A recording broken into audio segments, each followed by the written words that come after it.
guys, welcome to this video. Today we are going to look at administrative law case. The case that we are going to examine today is the case of Chief Constable of North Wales versus Evans. So let us look at the quick preview of the case. So Evans was a British constable, probationary constable, that is a British police officer. And also we have Chief Constable. Chief Constable is a police of higher rank in the British police. So what was the issue in this case? The matter here is that the Chief Constable interviewed Evans. Evans, we have said, was a junior officer, junior probationary officer, and there was a Chief Constable who is now interviewing him. So the Chief Constable interviewed Evans and asked him to resign rather than formally firing him on grounds of, number one, he married a woman much older than himself, the former mistress of his uncle, which ostensibly might have been a scandal for the force. Secondly, he was keeping 4 dogs in a police council house which had only one dog limit. So this is the context of the case. Let us now look at the deeper matters, or the case in deeper detail. The appellant, Philip Alan Myers, appealed against an order of Her Majesty's Court of Appeal which declared that he acted unlawfully and in breach of his duty under the regulation 16 of the Police Regulations 1971.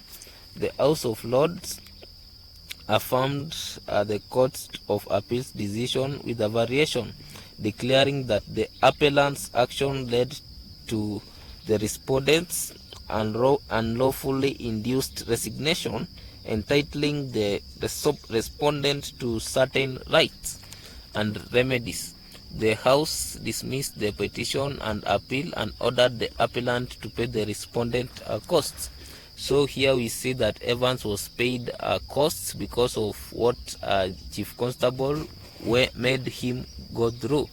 The facts of the case are that Michael John Evans, the respondent, was a probationary constable in North Wales Police. The Chief Constable, Philip Alan Myers, threatened to dispense with Evans' services unless he resigned, leading Evans to resign. Evans claimed that he was treated unfairly and contrarily to principles of natural justice. The Chief Constable's decision was based on false information and a disregard for natural justice principles. Evans sought reinstatement as a constable as he had completed a significant portion of his probationary service. So the issues here are: 1, whether the Chief Constable's actions in forcing Evans' resignation were lawful and fair. Secondly, whether Evans was entitled to reinstatement as a constable. So here is what the House of Lords held. The House of Lords affirmed the Court of Appeal's decision that the Chief Constable's actions were unlawful and ordered him to pay the respondent costs. The House did not grant reinstatement but clarified that Evans emerged from the litigation with an untarnished reputation. So the rationale for this is that the Chief Constable's decision was deemed unfair and contrary to natural justice. Secondly, Evans was found to have suffered a grievous wrong and was not given fair opportunity to defend himself against the allegations.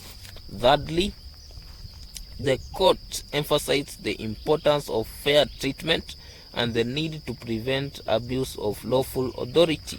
Fourth, while reinstatement was not granted, the House of Lords acknowledged Evans' favorable work and training reports during his service.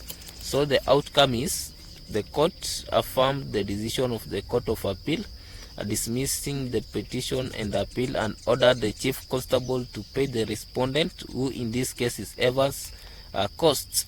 The House clarified that Evans' reputation remained untarnished despite the chief constable's actions. Thank you for watching this video. Like, share and subscribe.